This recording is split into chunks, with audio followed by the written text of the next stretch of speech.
Hello everyone and welcome to the Gamslushy podcast. This is episode 15 and this week we have a little bit of a special episode. If you jump onto our YouTube channel, you will probably find that we are playing the game Diablo 3 as we're recording this podcast for people that want to be aware of what we're actually doing. I'm here with my co-host Charlie. Hello. Unfortunately we don't have Adrian this week, but he will be back next week, I think.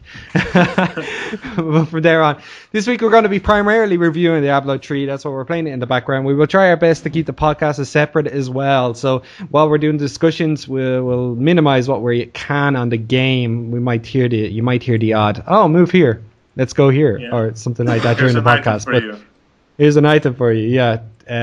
But you know, if you're listening to this directly and you want to join in, just go to the YouTube channel. I'll pop a link on the website as well as in the podcast section. So we'll kick off there. First thing I noticed in the game was the voice acting. For me, definitely was one of the bigger aspects. Voice acting in Blizzard games has been very good for a long time, as long as I can remember.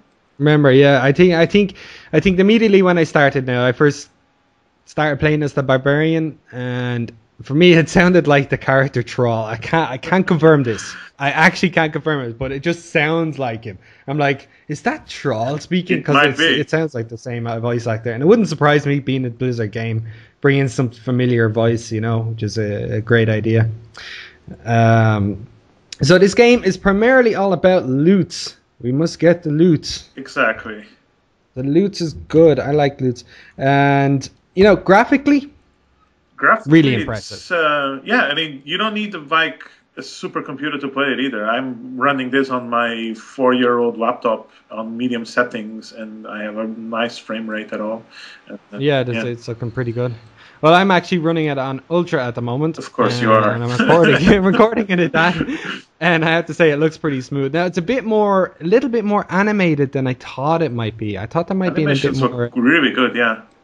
The barbarian. Yeah, but I think it's a little bit animated more than I thought it would be. I was expecting, and maybe it's the screenshots that I seen. They look so much more complex. Or maybe it's just because, when you think of Diablo, you have Diablo 2 on your mind, which comes back from a decade ago where the animations weren't as great as what they can do now. That's probably it. But they're very well polished, and the sound complements them very well, especially when playing the Barbarian. Every move you make seems so powerful, makes you feel very powerful, and the sound is a big part of that too. It's like every time you swing a sword or hit something, it's like Zeus. Zeus is making a fucking thunderbolt. Thunderbolts of hell. Yeah. It is pretty nice. Now I'm playing the mage at the moment, and it's in the beginning levels everything is pretty straightforward. You're running around, select target, hit it with a bolt of something. I think it's arcane energy. Yeah. I'm playing but from there, Avatar: The Last Airbender. Yeah, the last. The monk class basically it starts out just with a skirt. It's very weird.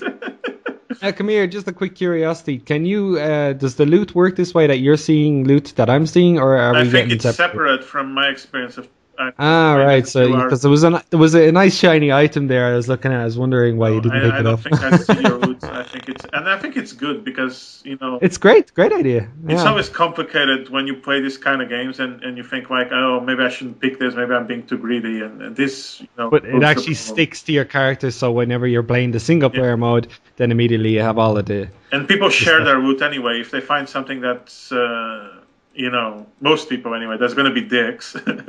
Yeah. But, I've got plenty of loot given to me, like, hey, check this out, and very, very good loot given. Some shinies. Check out the shinies. Same as well. That's good. Oh well. I think I got myself a sexy chest. Yeah, we're good to go. But yeah, we'll continue on. All right, the Diablo experience, generally what happened was it was released last night, and the first thing everyone encountered was, of course, the servers blowing up. this was just something I think a lot of people were expecting. Yet there was still so much anger and rage on the forums. It was a typical. Yeah, I saw this guy that was like, "Yeah, I want my money back, Wizard." I want my money back. My God, I own the Someone game. replied 30 to him, minutes. "So you bought the game only to play on May the 15th at midnight?" Yeah. Seriously, it's amazing what people will go to. Extend the rage. But yeah, I had a lot of difficulty last night, and I found it amusing that Blizzard decided to turn around. Was it a week ago or 2 weeks ago? Yeah, they made an interview and said, "Yeah, this is going to happen." Yet they didn't try to fix it. I mean, I don't know. Maybe they did try to fix it, but yeah, they knew the problem was coming, and they had the most. Diablo 3 broke pre-sale orders. It's the most pre-ordered game of all time right now. It holds the record. So it's not like they didn't know it was coming, right? It's true, they didn't. They would have. But the question I came down to is how well do you think the actual Lions can handle the amount of traffic? How good would it say I don't know. I'm no tech guy, but it's their job to fix that. Yeah, I guess so you could say that. Kind of like, and whether or not we have the technology. It reminds me of when Battlefield 3 went live and they had a similar problem. And EA said, well, there's no way we could have known that the game was going to be this popular. When the week before they said, yeah, we have 8 million people playing our beta. 8 million people playing 8 million people and you playing have no idea. idea. Yeah, that's a real case. Over here. But considering, all right, I have to hand it to them. Maybe 8 million coming into the server all at once is a thing. But after about an hour or so, the servers were slowly letting more and more people in. And now it's actually quite stable. This is the first day of release, and everyone can get in and start playing with each other, no problem. So that is an impressive feat for that actual count. Yeah, it's pretty stable. It's been stable ever since like 1 o'clock in the morning for me. Didn't have any problem. But there's other problems that other people are reporting. Like having to change settings in Windows only to run the game, and But these are just all technical issues to be expected. And some people creating a character and then suddenly not being able to create any more characters because the servers think his character slots are full. Do you know, this is absolutely great. You're actually making me rich in this game at the moment. I am? Yeah, you go around killing and I get all the gold. Oh, cool. I like the satisfaction of killing. We'll jump on to some other news there this week. I put a little bit of an article up at the weekend that's about the secret world. Oh yeah, I didn't read that. Sorry, I haven't. Wasn't really an article. It was just letting people know that they had pretty much a closed beta, or was it an open beta? A weekend beta. It was a weekend beta that they were giving keys out to players to pretty much, jump in and try the game. And, I got some feedback from a few players and friends that I know are in the game, and they weren't that happy with it. The concept itself sounds absolutely amazing. Now, the concept as an MMO is to bring you into a kind of a scenario that everything looks like the real world. So you're going into major cities like London, New York, and even the countries, and so forth. But the thing is, they also turned around and said that the characters will be unique in that you will be able to have access to every single ability in the game. Yeah, I really don't like. I like a more structured kind of thing. Yeah, I heard that was my biggest problem with games like Oblivion and Morrowind, is that your character could do basically anything. And Skyrim fixed that, with the new leveling system. You cannot specialize on anything anymore. You still can specialize in a lot, but your options are more limited. Yeah, maybe that. Yeah, because otherwise people can just pick a few abilities that are overpowered and mix them together, and then there you have a godlike character. Yeah, godlike. For the win.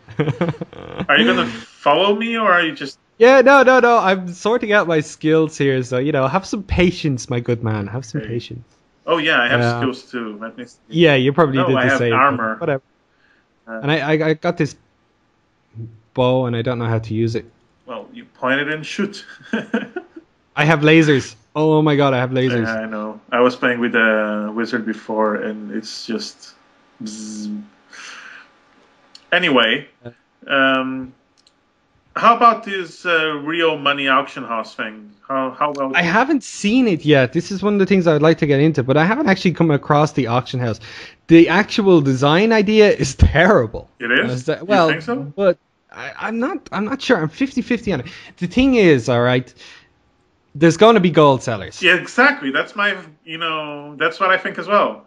It's going to happen anyway. Why not let Gonna happen honest anyway, people make and their money too? I guess the best way to look at this is to make the game. But at the same time, I think the problem is actually letting the aspect for gold sellers to be there. I just think I mean, would you say that the auction house is going to be a big thing in the game? yeah, I think so. I mean, there's always been selling and trading within Blizzard games, and Blizzard never got a dime, and they're just being smart. It's like there's this whole real world economy revolving around our games, and we're not making a dime out of it.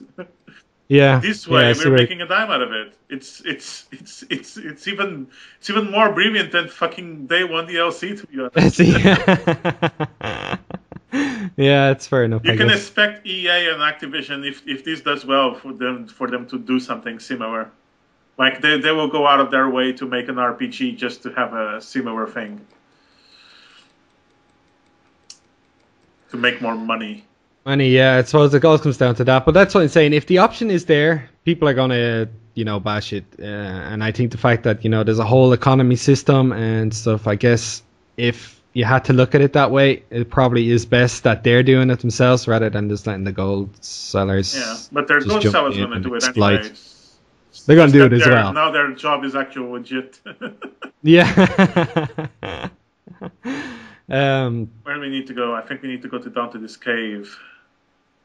Dark Cellar. Let's go into the Dark Cellar. There's plenty of bodies lying around in this game. One thing that I'm sad though about, and this is not about Diablo 3, but about Torchlight, because I think Torchlight is a very fun game, and Torchlight 2 does a lot. There's a lot of things that Torchlight 1 didn't do, fixes most of the problems that it had, and Torchlight 1 was already a pretty much fun game without the level of polish that Torchlight 2 is going to have. But they pushed it back so much, and now they've passed the Diablo release date. I think their sales are going to be affected now, even though it's a budget title. Yeah, I think we were having a personal discussion on this before, and how Diablo is going to be affecting other games because of the release, because it's such a big title. Yeah, it is. Huge title. It's probably one of the big. I mean, 8 million people just ready to go on day one is insane. I mean, insane. It's probably one of the biggest ever released, is it? Yeah. It's probably easily. It's probably going to break Black Ops record for sales. Yeah, easily, on top of a few other things. It's already broke the pre-order, so... It's really going to suck, as you said, for games that are also coming out at the same time. Especially the ones that are the same genre, because Torchlight 2 is the same genre. And Torchlight 1 is a game that I actually love. I've put hundreds of hours into it, and if they released it before Diablo, like a month or two, it probably would have been a bigger hit. Yeah, because then the Diablo crowd would be just playing Torchlight 2 until Diablo 3 hits. But now Diablo 3 is out, and I don't think people are going to get out of their way just to go try Torchlight now. Probably very true. Unless they're very anti-Blizzard. Or just very into the game itself. Maybe they need to be much stronger into Torchlight if they're a big Torchlight fan. I know more or less nowadays you probably have more people playing Torchlight than Diablo 2. Yeah, probably, but that game... Because it's more recent. No. Yeah. You know another game of this genre that I really love and people didn't give a fuck about? What? Titan Quest. Titan Quest? Yeah, it's on Steam for... you can get Titan Quest and the expansion on Steam for like €9. And it's fucking awesome. It's like Diablo. It's basically the developers themselves. They said it's like... it's okay that people compare it to Diablo 2 because this game is like a love letter to Diablo 2. Yeah. Yeah. It's basically Diablo 2 in ancient Greece, ancient Egypt, and China. and it looks very beautiful. And they actually got that studio, Iron War, which now closed because they didn't sell enough Titan Quest.